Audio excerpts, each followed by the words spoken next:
तो फौजी साहब, हाँ फिर जी। आप युद्ध जीतने के बाद घर आए तो यहाँ स्वागत वगैरह हुआ? बिल्कुल स्वागत भी हुआ। घर आए जब हम बालाजी के, जगदम्बा के, सभी जगह गए, बड़ी सबको खुशी हुई। अच्छा। उसके बाद मैंने उनको बोला, भाई देखो, हाँ। अगर मैं युद्ध में चला जाता हाँ। तो तुम्हें क्या मिलता है। अब मैं बच गया तो मुझे थोड़ा कुछ काम करना है। अच्छा, फिर आप रिटायर कब हुए तो? मैं 2002 में हो गया था। अच्छा। 2002 में रिटायर हुआ। उससे पहले मैं काशी गया था, हनुमान जी में भगत था, वहाँ बहुत बड़ा मंदिर बना, काशी को भी देखा मैंने। वहाँ देखने से मुझे लगा कि मतलब क्या कि एक मंदिरों में जो है लूट ज़्यादा है। कैसे? कैसे कि अब जैसे मैं वहाँ गया था तो बोले ज़्यादा प्रसाद दोगे तो भगवान ज़्यादा प्रसन्न होगा, छोटा दोगे तो। और फिर मैंने एक जरीकन लिया भाई गंगा जल लाने के लिए, छोटा सा जरीकन, उसका भी कम से कम बहुत ज़्यादा पैसे ले लिए। मतलब जितने भी हमारे धर्म के स्थान है वहाँ वो हर चीज़ महंगी ज़्यादा मिलती है। इसका क्या कारण है?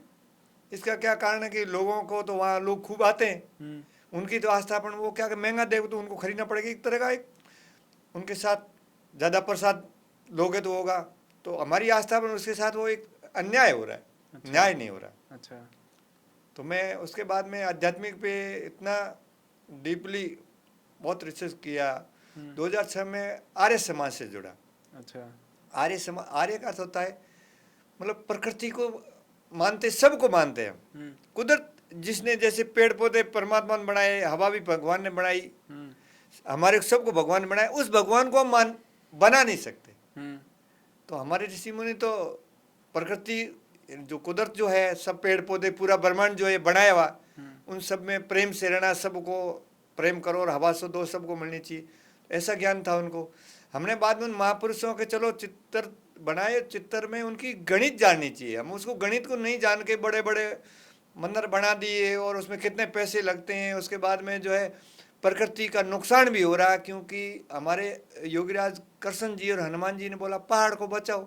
पहाड़ प्रकृति की रीढ़ की हड्डी है। पहाड़ में कितने पेड़ पौधे होते हैं, कितनी जड़ी बूटी होती है, सब जीवों का घर पेड़ है, और पहाड़ में सबसे ज्यादा ताकत होती है। उन्होंने पहाड़ बचाने को बोला और हमने पहाड़ काट रहे हैं, तो अभी हम प्रकृति के साथ न्याय कहाँ कर रहे हैं, हम तो अन्याय कर रहे हैं। सही बात। क्योंकि जिस परमात्मा ने हमें बनाया उसको हम नहीं बना सकते, ये हमारी भूल है। ये अपना उन लोगों ने बना बना के हमारे को लूट रहे हैं, बर्बाद कर रहे हैं, प्रकृति नुकसान कर रहे हैं। एक पत्थर भी दोबारा कोई अगर मुझे बना के दिखा दे तो मान लूं कि आप आश्रम बना रहे हो, एक पेड़ का पत्ता हम नहीं बना सकते, तोड़ दिया दोबारा नहीं लगेगा। ये नहीं, हमारे शिव ने इतने वैज्ञानिक थे, एक नीम का पत्ता, एक तुलसी का पत्ता नहीं तोड़ते थे। बोले क्यों? जब तक जी रात ऑक्सीजन दे रहा है। इतना पर्यावरण और प्रकृति के बारे में बड़ा प्रेमी थे, बहुत प्रकृति से न्याय करते रहो। हवा, और राम जी ने कितना वन की रक्षा के लिए, वन को बचाने के लिए, और वन में जो तपस्या कर रहे थे, जो असामाजिक तत्व थे, उनको सजा दिया, वन की रक्षा कितना काम किया था। मगर महाभारत में ही वो गणित पहले से थोड़ी कम होगी कि जो वन, जो ऋषि मुनि तपस्या करते थे, उन राजाओं ने वन को जला दिया और उस बोले खेती करनी शुरू कर दी। वन तो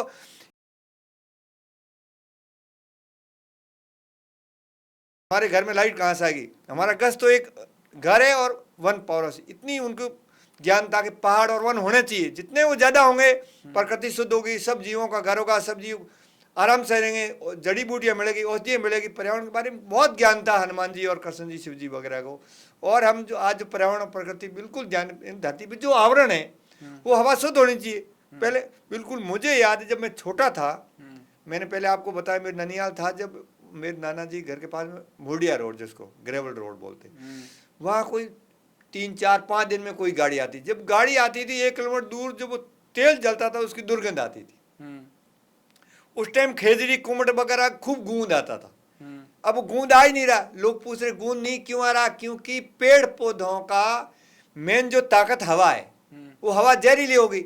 जैसे आदमी का सबसे बड़ा ताकत होता है हमारे शरीर की 7वां धातु, हमारा वीर्य। जब हवा सही नहीं होगी तो बनेगा ही नहीं। तो पेड़ पौधों का गोंद उनका सबसे ज्यादा शक्ति है, वो हवा सही नहीं तो उनका बन ही नहीं रहा। तो देख लो अब कितना वायुमंडल जहरीला। हमारे बुजुर्ग इसलिए इस चीज को जानते हैं, जितनी हवा शक्तिशाली शुद्ध होगी तो हम आयुष्मान होंगे, हमारी आयु लंबी होगी, स्वस्थ होंगे। और आज ये सारी गणित आती नहीं लोगों को, बहुत बीमार हो रहे। तो उस टाइम क्योंकि गाड़ियां इतनी कम थी, इतनी कम थी, और अब गाड़ियां इतनी बढ़ गई, इतनी बढ़ रही है, पूरा हवा दुर्गंधित हो गया। हमारे पता है, हमारे जो नाक, जो ये पहचानने की शक्ति, उनको पता ही बहुत ही नहीं होता, इतनी हवा ज़्यादा दूषित हो गई है। इसलिए पेड़ पौधों पे गौर नहीं आ रहा है। हमारे जैसे ही केराडू क्षेत्र, जहाँ जैसा ही मैं रह रहा हूँ, ये केराडू सबसे ज़्यादा गूगल गूगल का पौधा जो सबसे ज्यादा ताकतवर होता है उसको औषधियों का राजा बोलते हैं। गूगल थोड़ा भी जलाओगे तो पूरी प्रकृति को बहुत हवा को शुद्ध करेगा। वो हवा अगर अपने शरीर में जाएगी तो जो कोई भी शरीर में दर्द हो रहा है, सबसे ज्यादा पेन कूलर जो है गूगल है, इसलिए गूगल जलाते हैं ताकि शुद्ध हवा जाएगी तो हमारे शरीर में शक्ति आएगी। वो गूगल अभी आ नहीं रहा है, यानी जो गोंद आ नहीं रहा है, इतनी हवा दूषित हो गई। अच्छा। तो हमारे बुजुर्ग तो हवा को, जैसे हनुमान जी का अर्थ होता पवन, पवन का अर्थ होता जिस हवा में खुशबू हो, वो सब पवन की पूजा करते थे। मगर आज हम कहाँ पवन की पूजा कर रहे हैं, हम जो हवा ले रहे पूरी जहरीली। क्योंकि मैं कई बार बोलता हूँ कि हमें 3 का ज्ञान होना चाहिए, हवा पानी भोजन। हम हवा ले रहे एसी की, एसी में क्या CFC क्लोरोफ्लोरोकार्बन, वो जहरीली हवा है जो हमें ऐसे लग रहा है कि हम ताकत है। नहीं, आपके जो सेलों को जो एकदम वो बेहोश कर रही है, सेलों को जिंदा नहीं रख सकती है। एसी में रहने बाहर धूप में चला उसकी हालत खराब हो जाएगी। प्रकृति में जितना आप धूप सर्दी गर्मी प्रकृति साथ रहोगे तो आप ताकतवर होंगे। तो हवा उसकी मतलब का एसी की, पानी RO का, और भोजन जो है उसमें सब्जी या अनाज, पूरे पंजाब के गेहूँ सब्जियाँ जहरीली, इसीलिए बीमारियाँ बढ़ रही है।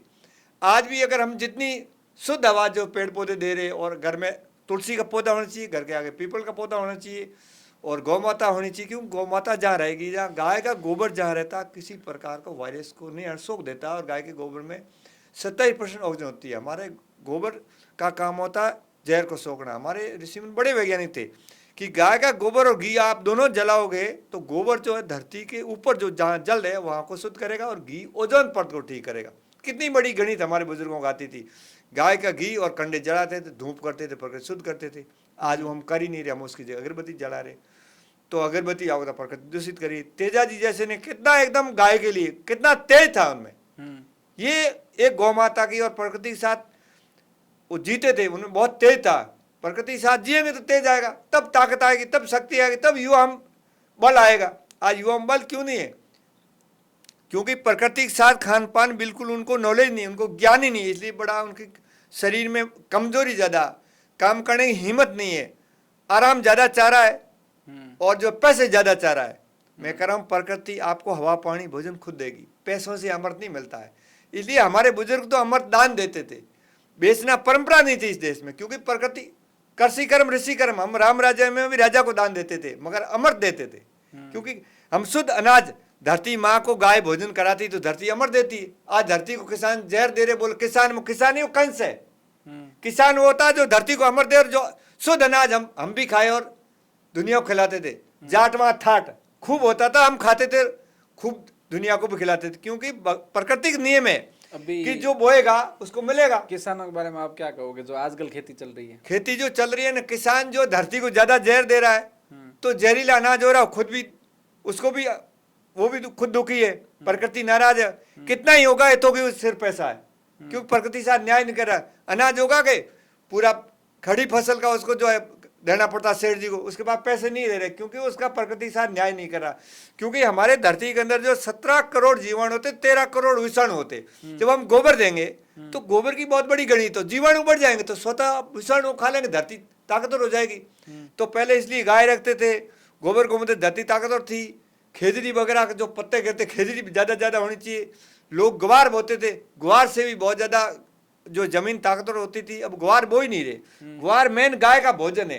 अच्छा। और उससे गाय को भी ताकत मिलती है, जमीन को ताकत मिलती है। खेजड़ी और ग्वार ये ज़्यादा खेजड़ी हो तो अपना इतनी खाद हो जाए। खेजड़ी पर भी हमारे देखो, जैसे जोधपुर में उन्होंने अमृता देवी ने जो मतलब एक बलिदान दिया, और हमारे बुजुर्ग भी खेजड़ी को इतना बड़ा मानते। मैंने भी थोड़ा सोचा खेजड़ी में ऐसा क्या गुण है।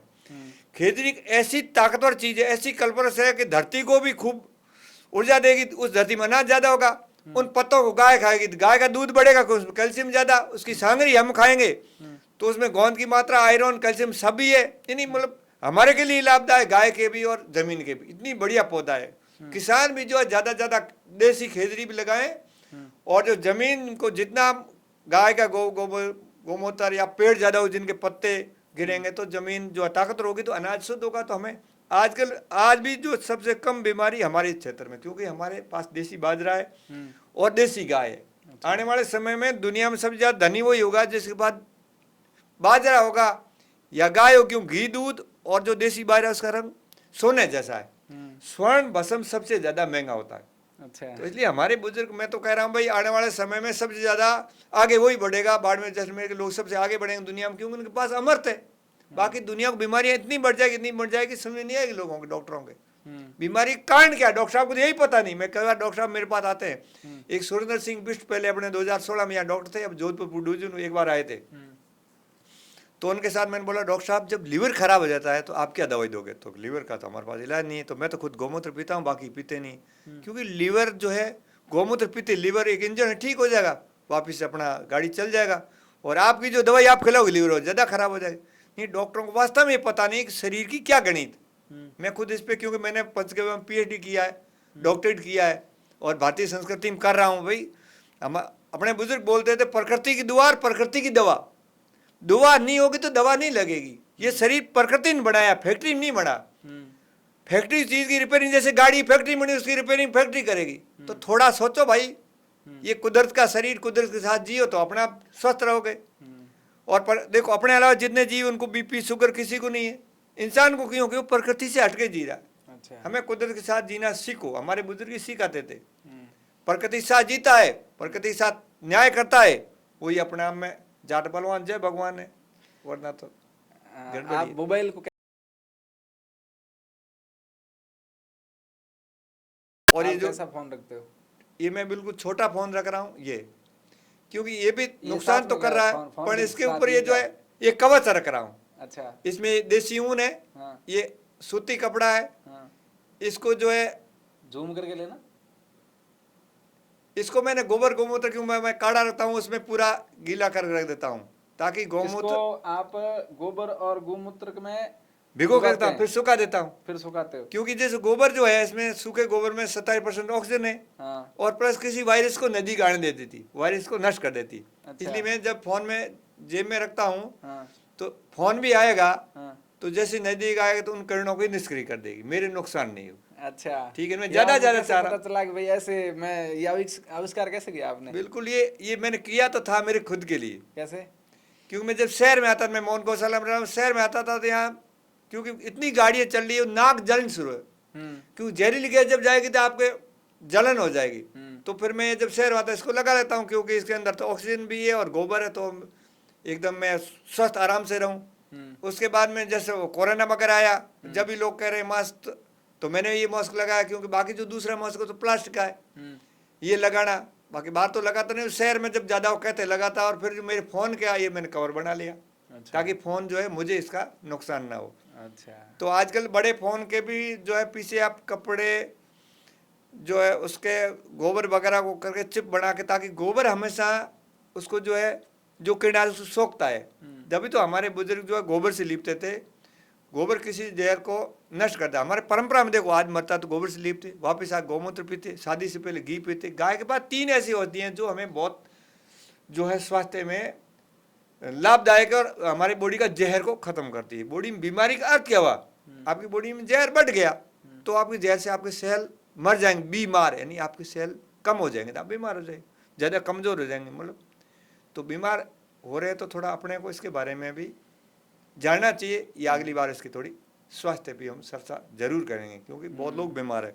मैं खुद जा रहा हूँ कि गांव गांव आप शिव लगाओ, और भोजन की जो हमारे पहले बुजुर्ग माताएं बनाती वैसे बनाओ। मट्टी के बर्तन बनाती थी, सब्जी बनाती, उसमें तरी नहीं डालती थी, राब वगैरह बनाती थी, घी ज्यादा खाती थी, रात को दही नहीं खाते थे। रात को वो लोग खाते थे तो बहुत परिश्रम करते थे, वो रात को खा सकते।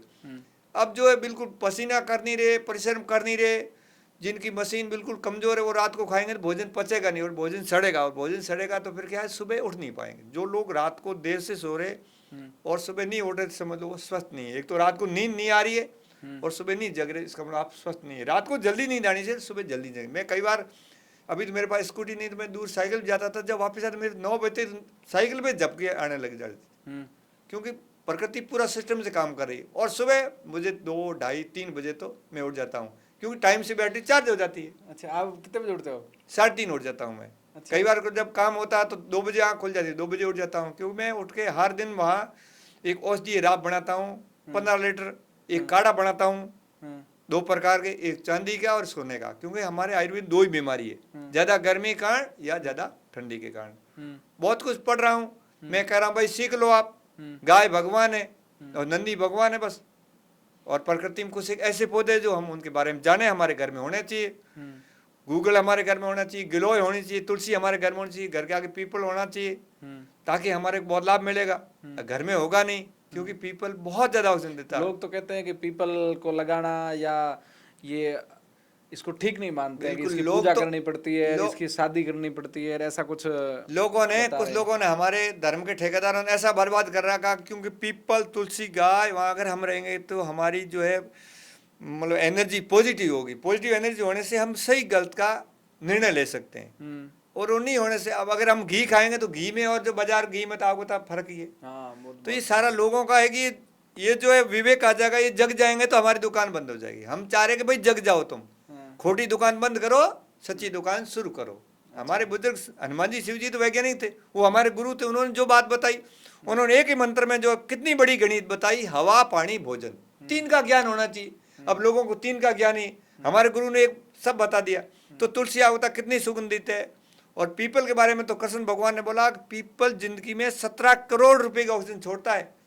पीपल के पेड़ के साथ, क्योंकि 24 घंटा कुछ एक पेड़ ऑक्सीजन छोड़ते हैं, बाकी पेड़ रात को नहीं छोड़ना चाहिए। पीपल, बड़, तुलसी, गूगल और गाय, ये तो ऑक्सीजन के भंडार है, इनके पास तो रहना चाहिए, ताकि हमारी पॉजिटिव एनर्जी बढ़ेगी, हमारी आयु बढ़ेगी। तो लोगों ने कुछ ऐसे भ्रम डाल दिए, भूत होता है। आजकल आयु भी घट रही है लोगों की। आयु घट क्यों रही? खान पान सही नहीं है। देखो, आयु हमारी प्रकृति के सिस्टम से जुड़ी हुई, कुदरत हमारी आयु की निर्भर है। तो हमारे बुजुर्ग जानते थे कि बच्चे को क्या खिलाना, जवान को क्या खिलाना, बूढ़े को क्या खिलाना, महिलाओं को क्या खाना। ये सारा आ ही नहीं रहा। बच्चे को खिला रहे कुरकुरे, बूढ़े को खिला रहे अंग्रेजी दवाई। अब समझ लो, तो बूढ़े को अंग्रेजी दवाई नुकसान करी, उसके कुरकुरे। बच्चे को मक्खन और बूढ़े को घी खिलाना चाहिए। अब दोनों नहीं खा रहे, क्योंकि गाय से जुड़े हुए नहीं है। और फिर गाय तो बस उनको मतलब इतनी लग नहीं रही भगवान। गाय तो क्या बोलते, गाय को तो कभी बोलते आवारा है, कभी डांडे बोलते। अरे गाय डांडा मूर्ख होया करे, गाय तो विश्व की माँ है भाई, ठीक है ना। इसलिए उसको आप अब शब्द मत बोलो। गाय को लेकर के आप युवाओं को क्या कहोगे? मैं कह रहा हूँ कि अगर गाय बचेगी तो पूरा वर्ल्ड बचेगा। पर्यावरण पूरा जहरीला हो गया, गाय अमृत है। पूरे बिना गाय बीमारियां बहुत बढ़ेगी, हम इस प्रकृति जहरीली हो जाएगी, हम स्वस्थ कैसे रह सकते हैं? देखो, गवाड़ी नाम गाय से बना हुआ, और हमारे हर गांव में गोचर थी। अब गोचर पे भी लोग कब्जा कर रहे। तो भाई देखो, हमारे बुजुर्गों ने छोड़ी, तो उस पर कम से कम उसको बचाओ, उसमें पेड़ पौधे लगाओ, उसमें सेवन घास लगाओ, गाय आराम चलेगी, नंदी भगवान आराम चले। अब नंदियों के गाय से भी ज्यादा लोगों को क्या, नंदी तो बिल्कुल चाहिए नहीं घर में। एक तो बच्ची नहीं चाहिए, एक नंदी चाहिए। बच्ची ही नहीं चाहिए, उसको देना पड़ेगा। अरे देना पड़ेगा, भगवान दिया है। कन्या का दान देने से तो आपको बड़ा बड़ी विज्ञान है। नंदी भगवान की सेवा और कन्या की सेवा करना भगवान की सेवा, क्योंकि निष्काम कर्म है। स्वार्थ कर्म तो कोई पाप है, मगर जिसमें कोई स्वार्थ नहीं हो तो उसको भगवान की सेवा बोलते हैं। तो इसलिए थोड़ा हमारे बुजुर्गों की बहुत बड़ी गणित है, हमारे को सोचना चाहिए और युवाओं को थोड़ा चलना चाहिए। युवा शक्ति है, तो शक्ति बिना प्रकृति जुड़े, बिना खान पान, बिना कुदरत की पावर से तो शक्ति आ नहीं रही है। मैं कई बार अभी फौज में एक बार मतलब जवान थे जिनके 25-26 साल, तो 7-8 किलोमीटर ऐसे हमने दौड़ लगाई, हो तो 5 किलोमीटर थक गए। वो आ जाओ भाई, क्योंकि जब टीके जब से लगाए लोगों को, जवानों को बिल्कुल शरीर में वीकनेस आ गया। मैंने टीका नहीं लगाया, ये कोरोना काल के टीके? हाँ, ये टीकों से बहुत नुकसान हुआ। अच्छा। क्योंकि टीका का अर्थ है, जैसे हमारे आपने सुना होगा लकड़ी में जैसे हुड़ो पड़ जातो, तो अगर हम पर नहीं ध्यान देता तो पूरा हुड़ो भी लकड़ी में खा जातो। नहीं जना बूढ़िया के करता हुड़ो को जित गाय बंधे पे रख देता, जिन बीमार गौमूत्र कर जिन हुड़ो मर्जी। तो ऐसे ही जो ये घुस गया, मैं कह रहा हूँ जिसके अगर ये लीवर खराब हो जाएगा, शरीर में कमर दर्द हो रहा है, गैस बन रही है, तो कई दिन आप गोबर गौमूत्र। आप लीवर ठीक कर दोगे? किसी का भी खराब है, कैसे ही खराब? लीवर का कोई बीमार व्यक्ति अगर आपसे संपर्क करेगा, आप ठीक करके 100%, क्योंकि गौमाता करेगी। देखो, हमने जरूर, मैंने इस पे PhD किया, मैं चेन्नई वगैरह गया, राजीव भाई दीक्षित ने इस पे बहुत रिसर्च किया, हमारे बुजुर्गों ने किया। मैंने उसको थोड़ा और समझा कि भाई वास्तव में बीमारी का कारण क्या है। लीवर खराब होने क्या, जैसे गर्मी है तो लीवर पे ज्यादा गर्मी कारण जल जाएगा, और ज्यादा ठंडी है तो उस पर कचरा चढ़ जाएगा। मगर गाय की ऐसी औषधि अमृत है, इसलिए गाय को समृद्धि बोलते हैं। गाय सम है भाई। देखो, हमारा शरीर 7 धातु बना, तो अगर सही भोजन करेंगे तो रस, रक्त, मांस, मेद, मज्जा, अस्थि, वीर्य बनेगा। और सही नहीं करेंगे तो पहला ही सड़ जाएगा। तो पहला स्टेज नहीं, सातवें का कैसे पुगेगा? जब हमारा बीज बनेगा ही नहीं, हमारा सूर्य उगेगा ही नहीं, तो क्या होगा? हमारी रसोई में बहुत बड़ी गणित है, ये गाय की और हमारे बुजुर्गों की बहुत बड़ी गणित है। इस पर चर्चा हमारे कई बार करनी पड़ेगी और गांव में भी जाके उनसे निवेदन करना पड़ेगा कि आप अगर स्वस्थ रहना चाहते हो तो भारत की पुराने विज्ञान को जानना पड़ेगा। हमारे पहले गांव में बड़ा विज्ञान था, किसान, कुमार, लोहार, सुतार और जुला, 5 मिलके 5 प्रकार के इंजीनियर थे। इस अंग्रेजों ने 5 को बर्बाद कर दिया, किसान को बर्बाद कर दिया, कुमार के मिट्टी के बर्तन यूज नहीं कर रहे, लोहे के नहीं कर रहे, ठीक है, लकड़ी के कोई काम नहीं हो रहा है, और कपड़ा भी खुद बनते थे, ये बहुत बड़े वैज्ञानिक थे। उनको हटा के वो चीज हम यूज करें जो जहरीली है, बहुत ज्यादा पैसे लग रहे, तो फिर से अपनी जो पुरानी विज्ञान वो लाएंगे तो अपन स्वस्थ रहेंगे। मिट्टी के बर्तन बनाने में भोजन अमृत होता, और एल्युमिनियम बर्तन में तो आप कोई चीज डालोगे तो भी जहर हो जाएगा, स्टील में बनाओगे गर्म करो तो जहर बन जाएगा। मिट्टी अपना में बहुत बड़ी चीज है। अब लोग तो सब एल्युमिनियम बर्तन बना रहे, तो थोड़ा बहुत सारी विषयों पे अपने को चर्चा करनी चाहिए। ये भारत जो आपको पता है सब योगी थे, ये योगियों का है, रोगी तो थे ही नहीं। अच्छा। बीमार तो था ही नहीं, क्योंकि जैसे फौज में बोलते हैं जवान, आज फौज में खूब रोगी है क्योंकि खान पान सही नहीं है। और लोग भी मैं बूढ़ा हो गया क्योंकि ऋषि कह रहे जब तक जियो भाई जवान हो, बूढ़ा शब्द भारत में नहीं था। अच्छा। ये तो पश्चिमी संस्कृति के कारण। बाड़मेर नहीं, पूरे राजस्थान में कोई व्यक्ति अगर लीवर से परेशान है, लीवर की बीमारी से, तो खेमाराम जी से संपर्क कर सकते हैं। मैं इस वीडियो के नीचे इनके नंबर दे दूंगा। और ये दावा करते हैं कि मैं प्रकृति के सहारे से, गाय के सहारे से लीवर की बीमारी को ठीक करने का दावा करता हूं और ठीक करके दूंगा, ये इनका वादा है। तो आप सब लोगों से मेरा ये आग्रह है कि जिनके लीवर की बीमारी है, डॉक्टर भी कह रहे हैं कि लीवर की बीमारी ठीक नहीं होगी, तो आप खेमाराम जी से संपर्क कर सकते हैं। आर्य साहब उस बीमारी का प्राकृतिक रूप से आपका इलाज करेंगे, निःशुल्क करेंगे और बहुत अच्छे से ख्याल रखे करेंगे। बिल्कुल बिल्कुल। हमने तो ऐसे रोगी जिनको जोधपुर एम्स वगैरह ने भी मना कर दिया, फिर यहाँ कुछ दिन रखे, अब ठीक हो गया, खूब प्रचार कर रहे। अच्छा। अगली बार जब कार्यक्रम होता हम उनको साथ लाएंगे। अच्छा। 15-15 साल अंग्रेजी दवाई खा रहे थे और इतनी गाय में बड़ी शक्ति है, 1 महीने में जो सुधार हो गया। अच्छा। मगर क्या कि ये जो पुराना ज्ञान है नहीं, दुख इस बात का है। हम कुछ चाह रहे कि भाई ये शुद्ध ज्ञान गाय आपके पास है, इसको आप समझो कि भाई कैसे बीमारी ठीक हो सकती है। गाय सब चीज दे रही है, नंदी भगवान सब कुछ दे रहा है, हम गाय नंदी दोनों का एक साथ विषय क्यों ले रहे कि जब गाय जो दूध देती है तो फिर उसके गोबर गोमूत्र में ताकत नहीं होती। हमें देखना पड़ेगा कि सारा ताकतवर होना चाहिए, दूध भी ताकतवर होना चाहिए और गोबर गोमूत्र। अच्छा। तो हम नंदी भगवान के जो है अपना उसमें गोबर गोमूत्र उसका लो आप, और दूध दही घी 3 गाय के 3 नंदी के। अच्छा। और दूसरी बात लोग कह रहे हैं भाई गाय 1 से 2 जगह नंदी रख लो एक। और नंदी भगवान तो जो आपको जिंदगी भर मतलब एक गांव को एक नंदी ठीक कर सकता है। वास्तव में मैंने ये समझा कि शिव जी जो है कितने बड़े भगवान थे जो नंदी को भगवान माना। तो मैं भी इस पे बहुत गहराई में जाके मुझे भी समझा कि शिव जी भगवान थे तो उसके पीछे नंदी भगवान भी थे और बड़े वैज्ञानिक थे। अर्थ पावर न्यूट्रल 3 के बारे में उनको ज्ञान था। अच्छा। तो हमें होना चाहिए, हमारे दादा ज्ञान हमें होना चाहिए, नहीं है तो थोड़ा हमें दुख हो रहा है। अच्छा। नहीं ज्ञान हो रहा है, इसलिए हम हमारे आध्यात्मिक कमजोर है। बिना ज्ञान वाले हमारे रास्ते को भटका रहे, हमारे लूट रहे, हमारे ठग रहे। अच्छा। लोग दुखी है, मतलब बहुत आध्यात्मिक में भी कमजोरी होने से तेरे को शनि चढ़ गया, तेरे रऊ हो गया, तेरे को फलाना हो गया, कुछ भोपे भी जो है कम नहीं है। ये मैं कुछ तो नहीं होते हैं राहु शनि, ये कुछ नहीं होता है, सब ऐसे ही डरा रखा है। मैं कई बार बोलता हूँ 2 तो हमारे घर में गुंडे है। कैसे, कौन से? एक तो फ्रिज और एक प्रेशर कुकर। अच्छा। 2 हमारे देश में ठहर गए, भोपा जी डॉक्टर साहब, 2 पूरे वर्ल्ड में चाइना और अमेरिका। अच्छा। 6 से दूर रहो तुम तो गौ माता और नंदी भगवान से जुड़ो, भारत का ज्ञान लाओ, ठीक है ना। ये डॉक्टर की पद्धति अमेरिका से आई है। अच्छा। आयुर्वेद, भारत में तो आयुर्वेद था, बहुत जानते थे। आयु हितो हितम, आयु का हित कैसे होगा, कब खाना कब नहीं खाना, क्या सोना, प्रकृति के बारे में बहुत, प्रकृति का बड़ा विज्ञान है। अच्छा। हमारे ऋषि मुनियों तो चेहरा देख के बीमारी बता देते हैं। आप भोजन में क्या लेते हो? मैं भोजन में वही जो क्या लेते हो सुबह में कितने बजे करते हो आप सुबह मैं 3:30 बजे उठता हूँ। उसी टाइम जो मैं वहाँ यज्ञ करता हूँ, यज्ञ की भस्मी डाल के वो पानी पीता हूँ, क्योंकि उस भस्मी में जो है मतलब पेट में इतना, पेट के अंदर कोई किसी प्रकार का, पेट को एकदम क्लीनेस कर देगी, साफ कर देगी, आंतें साफ हो जाएगी, बढ़िया भूख लगेगी, ऑक्सीजन भी ज़्यादा।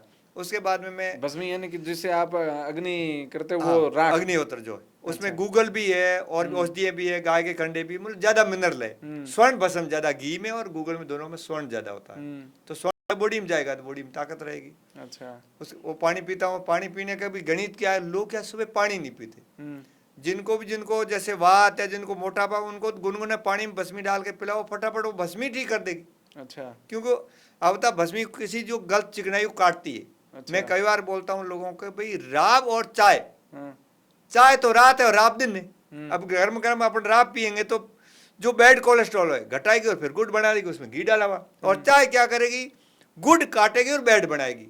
ये अगर छोड़ दें पूरा देश अकेला ठीक हो सकता है। चाय तो घर घर पी रहे, राब जो पहले बनाते बना ही नहीं रहे। और मैं थोड़ा मॉडर्न टाइप अलग थोड़ा रिसर्च कर बनाएगा, उसमें थोड़ा घी डालो, घी उसमें मिल जाएगा, उसमें साथ मिला देते हैं और फिर पतली है ताकि पीते ही पच जाएगी और घी बॉडी में एकदम पच जाएगा। बैठे बैठे भी राब पच जाती है। नहीं तो घी खाते हैं तो पचाने के लिए थोड़ा पसीना करना पड़ता है। मैं सोच रहा हूँ आजकल के जो पसीना नहीं कर रहे किसी प्रकार घी खाए और स्वस्थ रहे, थोड़ा बीमार ना हो, वो पैसे जो है अपने अच्छे काम में, प्रकृति के काम में, गाय के काम में लगाए। बीमारी में लगा रहे फिर भी स्वस्थ भी नहीं हो रहे। कई बार तो मैं क्या बोलूँ, बड़ा उनको बोलता हूँ, जैसे एक आम होता है ना, आम को हम सूस के फेंकते हैं ना, ऐसे डॉक्टर क्या उनके पैसे भी ले लेंगे और शरीर को पूरा निचोड़ लेंगे, फिर मेरे पास भेजते हैं। न तो उनके चलने की हिम्मत है, न 1 रुपया गौ माता को दान दे रहे, मौका बर्बाद करके भेजा है। ऐसा मत करो, कर पे आप जो है थोड़ा जब बीमारी लगे तब आ जाओ, तब आपके पास धन भी था, शरीर ठीक था, जल्दी ठीक हो जाता। तो इनसे आप दूर रहो। और गौ माता जो है अपना प्रकृति की माँ है, हम प्रकृति के बारे में जानने वाले। शरीर प्रकृति का बना, शरीर पंचभूतों का बना, पंचभूत जो है गाय शुद्ध करती है। इतनी बड़ी कोई बहुत गणित नहीं है। मैंने जब से समझा, मैं बहुत सिंपल ही पढ़ाई है। बस 5 चीज जो है गाय शुद्ध कर देगी, 5 शरीर बना हुआ, हवा पानी जो है भोजन और उठना और सोना, 5 अक्षर सीख लो। और 5 लोग थोड़े भूल गए। अच्छा। कब सोना और कब उठना ये जानते नहीं है। एक तो रात को सोते नहीं है, फोन पे लगे रहते। हाँ। रात को नहीं सोते नहीं, इसका विज्ञान है। हाँ। सूर्यास्त के 1 पहर नहीं 3 घंटे बाद सोना चाहिए। क्योंकि 24 घंटे में 8 पहर होते हैं। हाँ। 1 पहर 3 घंटे का होता है। तो 1 पहर तो सूर्यास्त उदय से पहले उठना, एक उसके बाद। ये पूरी गणित बुजुर्ग जानते थे। अब वो जानते नहीं, हम उल्टा सीधा चल रहे तो हमारी नींद पूरी नहीं होती है। अच्छा। तो अगली बार मैंने एक चार्ट भी बनाया, आहार, निद्रा और ब्रह्मचर्य, 3 स्तंभ है। तीनों में बहुत कुछ मैंने अध्ययन किया। कह रहे 3 सीख जो आप, और 3 लोग भूल गए। अच्छा। 3 के कारण बीमारियां बढ़ रही है। तो हमारा जो बुजुर्गों को ज्ञान जानना चाहिए। जानेंगे तो हमारा जीवन का लक्ष्य मिलेगा कि परमात्मा ने आपको किस लिए भेजा है। आपको जितने जी जो है, जैसे तरबूज पकता है और बेल को छोड़ता है, ऐसे शरीर से पहले इस शरीर को जानो, शरीर कहाँ से बना है, कौन है बनाने वाला। नदी जो है समुद्र से पानी से बरस के आई, फिर समुद्र मिल गई, जो जहाँ से वहाँ से वहाँ तक जोड़ दो आप। नहीं, बहुत हमारे आध्यात्मिक के और शरीर और प्रकृति के गणित के बहुत वैज्ञानिक थे। अब वो हम नहीं जानते, इसलिए तो जब माँ बाप की तो सेवा की नहीं की और बाद में 3 लाख खिला दो, ये सब ढोंग है, ये पाखंड है। अच्छा। अब जिंदा तो गया नहीं, अब गंगा जी लेके जा रहे हैं, हड्डियां डाल रहे उस पानी में, ये तो एक पाप है। किसी को पानी में हड्डियां डाल के पिलाना, ये तो पुण्य तो है नहीं। ये लोग बहुत विज्ञान को छोड़ के हम अज्ञान और पाखंड कारण हमारे लोग लूट रहे हैं, बर्बाद हो रहे। तो हमें अपने बुजुर्गों की विज्ञान जाननी चाहिए। 16 संस्कार क्या है, आयुर्वेद क्या है, क्या करना चाहिए, क्या नहीं करना चाहिए। शरीर के 4 सिस्टम है। अंतिम, या तो आप जल में डालो, या वन में डालो, या जला दो, या जमीन में डाल दो, जो बचता हो। मगर बाद में उसके पीछे जो करते हैं ये सही नहीं है। तो हमें सही सीखना चाहिए और गलत को छोड़ना चाहिए। अच्छा, बहुत सारी बात हुई है। हम अगला वीडियो जरूर करेंगे खेमाराम जी के साथ, क्योंकि इनका प्रकृति को लेकर के और पर्यावरण को लेकर के, गौ माता को लेकर के जो लगाव और जो स्टडी इन्होंने करी है, ये नॉलेज मैंने बहुत विरल देखा है कि उस कल्चर को ये जी रहे हैं। लोग लेक्चर देते हैं, लोग बातें करते हैं, लेकिन लोगों को पता नहीं है, लोग वो अप्लाई नहीं करते खुद पे। लेकिन खेमाराम जी आर्य साहब जो चीज़ जी रहे हैं वो चीज़ बता रहे हैं, जो चीज़ इन्होंने कर रखी है, जो चीज़ के बारे में इनको जानकारी है। जैसे ये सुबह उठते हैं 3 बजे, तब ये कह रहे हैं कि 3 बजे उठो। ये खुद 3 बजे से पहले उठते हैं, इसलिए अपने को कह रहे हैं कि आप भी 3 बजे उठोगे स्वस्थ रहोगे। मैं वही बोलता हूँ जो करता हूँ। हाँ, मैंने पहला व्यक्ति देखा है जो बिना किए बोलना पाप। हाँ, जो व्यक्ति हर काम करके अनुभव और ऋषियों का फिर उनको मिलान किया, तो ये विज्ञान। तो मेरा आप सबसे यही आग्रह है कि आप भी सिर्फ जो मंच पर आते हैं, भाषण देते हैं बड़े बड़े और खुद पे अप्लाई नहीं करते हैं, उन लोगों से बचना चाहिए। और ऐसे लोग जो जीवन का, समाज का दर्शन है, जो जीवन को वाकई में जी रहे हैं, जो प्रकृति का जीवन है, जो पंच तत्वों की चीज़ों की जिक्र कर रहे हैं, उन लोगों से जुड़ना चाहिए। और आपको भी मोहन गौशाला जाकर के कि जीवन का जो वाकई में अंतिम दर्शन है वो क्या है, अपने कैसे जीना चाहिए और अपन क्या गलतियां कर रहे हैं,